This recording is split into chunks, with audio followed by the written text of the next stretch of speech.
If you could spend one day in the year 2100 to see what life would be like in that time, what do you think you would find?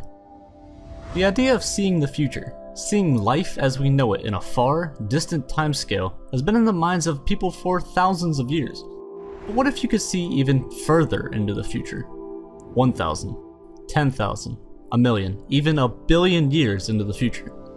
What do you think the universe would look like? What events would occur in these vast timescales? What will we miss?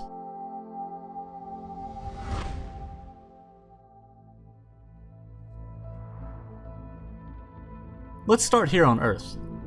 Everyone knows about Chernobyl, but if you don't, let's sum it up really quick. On April 26, 1986, just outside of the town of Pripyat, Ukraine, disaster struck at the Chernobyl nuclear power plant as reactor number 4 exploded, spewing over 8 tons of radioactive material into the surrounding area. This left the city almost completely uninhabitable. And due to the immense radiation still in the surrounding area, the Chernobyl zone won't be suitable for life until at least the year 22,000.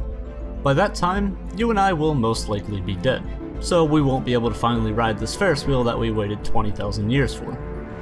In 50,000 years, due to lunar tides from the moon, the Earth's rotation will have slowed enough to the point that our days will become 1 second longer. If humans are still alive and thriving using our current timekeeping system, they will either need to add a leap second to the clock every single day, which, let's be real, would probably get really annoying really fast, or we would officially have to make the day 1 second longer. On a good night, you're able to walk outside and gaze up at the drops of milk in the sky, and if you're good, you might be able to point out some constellations and specific stars. Except that in 100,000 years from today, Earth and our solar system will have traveled so far throughout the galaxy's orbit that the star patterns in the sky that you see today will look vastly different. But maybe you're just looking at the stars the wrong way. By this time, Mars should be able to be completely terraformed, and you can hopefully take a look at the stars from a new planet. And it might be a good idea to get to Mars as soon as possible, for many reasons. In 500,000 years, it is extremely likely that Earth will have been hit by an asteroid greater than 1 kilometer in diameter. This asteroid would most likely leave a crater over 400 kilometers wide, and would cause massive fires across the globe, rendering the air practically unbreathable. If that isn't enough for you to want to leave Earth, then perhaps this will change your mind. In 1 million years, it is likely that Earth will have undergone a supervolcanic eruption large enough to cover over 3,000 cubic kilometers with hot magma. This much magma could fill up about 75% of today's Grand Canyon. The last supervolcanic eruption comparable to this event would most likely be the Toba supereruption. This was so powerful that it single-handedly sent the world into a global volcanic winter for over 10 years. Nearly all vegetation on Earth was destroyed, and scientists estimate that this single event almost completely wiped out human life. Numbers estimate that only 3 to 10,000 human individuals survived this eruption. If you've been around on this channel long enough, you'll know that I made a video discussing the Kardashev scale, a theoretical scale that ranks civilizations based on the amount of power they possess. It's estimated that in 1 million years, it's possible that, if humanity has survived and advanced enough, we could become a Type 3 civilization by the year 1 million. A Type 3 civilization harbors all of the power in the entire galaxy that it resides in, meaning that we could harness all of the energy of all the stars in the entire Milky Way galaxy. If humanity has thrived and successfully terraformed Mars, then this next milestone may be a problem. In 50 million years, it is believed that the orbit of Mars's moon, Phobos, will destabilize and come hurtling into the Martian atmosphere, and inevitably be ripped apart by tidal forces. This destruction may result in Mars having a ring system much like Saturn does today, but those rings may not last forever. Saturn and its moons have quite the strong gravitational pull, so in about 100 million years, it's quite possible that all the rock and debris that form Saturn's rings may be pulled in or ejected from the system, leaving Saturn without its iconic rings. In 240 million years, from our current position, our solar system will have completed about 1 entire orbit around the Milky Way's galactic center, which is quite crazy to think about. For perspective, dinosaurs first stepped foot on the planet, which was at the time a supercontinent called Pangaea, about 240 million years ago, or coincidentally, 1 galactic orbit ago. Speaking of supercontinents, in 250 million years, all of Earth's land will most likely join together to become a brand new supercontinent. Pangaea Ultima, and this is what scientists estimate the planet's continent will look like. Pangaea Ultima is estimated to remain whole until the year 500 million, during which life on Earth may face another extinction event. When stars die, they explode their stellar guts across the universe in what is known as a supernova. Supernovas tend to eject insanely large beams of radiation known as gamma ray bursts, or GRBs. Gamma ray bursts are known to be some of the brightest and hottest events to occur in the entire universe. Our sun emits 3.86 times 10 to the 26 watts of energy every second, and has been doing so for the past 4.75 billion years. A gamma ray burst emits more energy in 30 seconds than our sun will emit in its entire 10 billion year lifetime. By the year 500 million, it is extremely likely that a GRB will occur within 6,500 light years of Earth, and a gamma ray burst from 6,500 light years away could destroy up to half of the Earth's ozone layer in one simple 30-second long beam.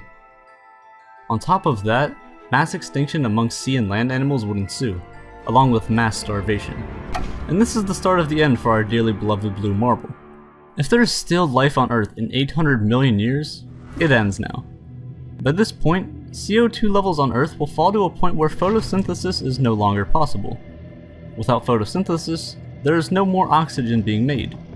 No more oxygen, no more multicellular life. And thus, Earth is left as it was 4 billion years ago. A barren wasteland with no life whatsoever. But there may be life on other planets by this time. In 1977, NASA launched 2 satellites, Voyager 1 and 2, on trajectories that will take them outside of our solar system, into interstellar space. Both satellites carried identical golden records. Each record is encased in a protective aluminum jacket, together with a cartridge and needle for playing it. Instructions, in symbolic fashion, explain where the spacecraft came from in the solar system, as well as instructions on how to play the record.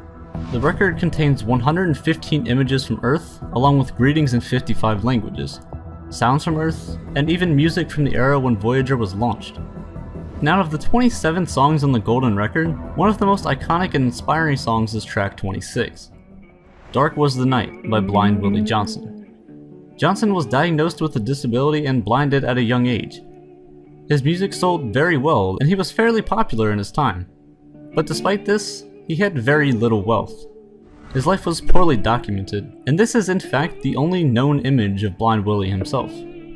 But track 26, Dark Was the Night, carries the weight of the entire human species on a long, dark journey into the abyss of space.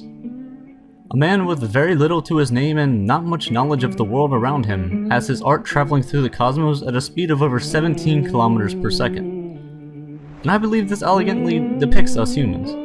We are very curious creatures who yearn to explore the universe around us, but we have very little knowledge of what is truly out there to be discovered. Much like Johnson, we are blind to what is outside our immediate vicinity. The golden records on the Voyager crafts are us, humans. To any alien civilizations that may find the golden records, that is exactly what this image of Blind Willie Johnson is to us, a snapshot of who and what we are. Astronomer Carl Sagan was on the research team tasked with collecting a representation of Earth to put on the records and included Johnson's song Because.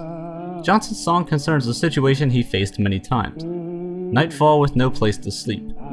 Since humans appeared on Earth, the shroud of night has yet to fall without touching a man or woman in the same plight. The struggles of humanity in the form of music will be one of the first and last things alien civilizations may hear from us. Because in 1 billion years, the information on these iconic golden records will no longer be accessible. These records may be the only thing that lets aliens know that Earth even existed, that humans were alive. The satellites themselves will have been out of commission for nearly the entire billion-year journey, but the golden records will still be there, attached to a chunk of metal hurtling through the emptiness of space, waiting to be found.